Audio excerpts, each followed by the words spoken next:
Now that our ZOLL X Series is assembled correctly, the next step is to configure it properly. Work with your local sales rep to develop a configuration file that's consistent with the protocols that you operate under.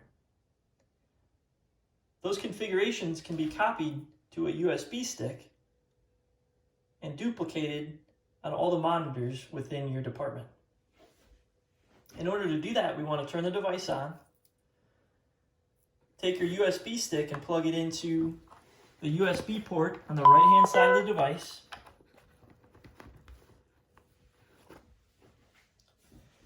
What we're going to look for is in this section right here between the communications antenna and the time indicator, we're going to see a USB icon pop up. That tells us that the X Series is recognizing a USB stick is inserted into the device, and that's going to allow you to copy the settings onto this unit. In order to do that, we're going to hit the left-hand arrow that loops back. We're going to select the little cog wheels, which will allow you to go into the settings. And we want to select supervisor. You can use the row buttons up the left-hand side to jump down to the numerical values. Your default password is 1234, and you're going to hit save. And then go down to where it says display/configuration. And in this case, we're going to import the configurations from our USB stick.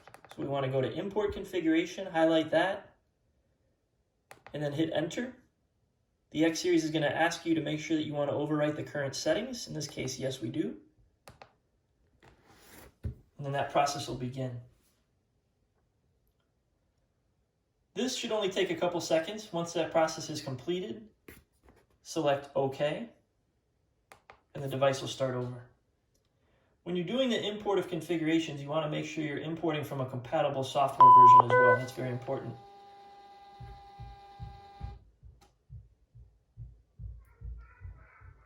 The unit will start back up, self-test passed, and now we can do some additional tweaking of the configurations. So if we go back into the supervisor setting, 1, 2, 3, 4, and hit save. We can go back to display configuration like we were in before, and then device info.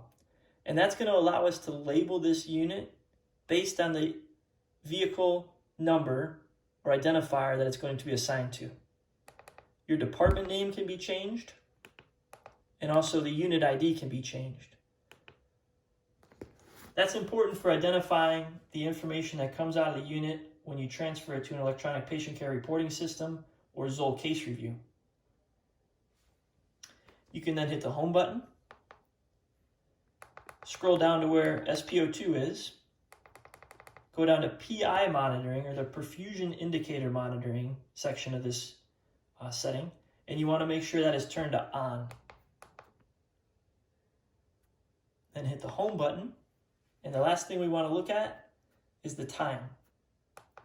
So to make sure the time is correct, based on where you're at in the country and whether or not you observe daylight savings time is going to dictate what this looks like. So the first section you see right now currently, it says disable DST. That's how the monitor should be reading between the spring, when the time moves forward an hour, and the fall, when the time moves backward an hour. In the fall, you would want to go in here and you would hit the button labeled disable DST, and that would put the hour back automatically. In the spring, you would go back in and hit enable DST, and that will jump it forward an hour as well. You then want to go down to where it says set date and time, hit that, date and time has been set, hit the home button, and your device is ready to be used.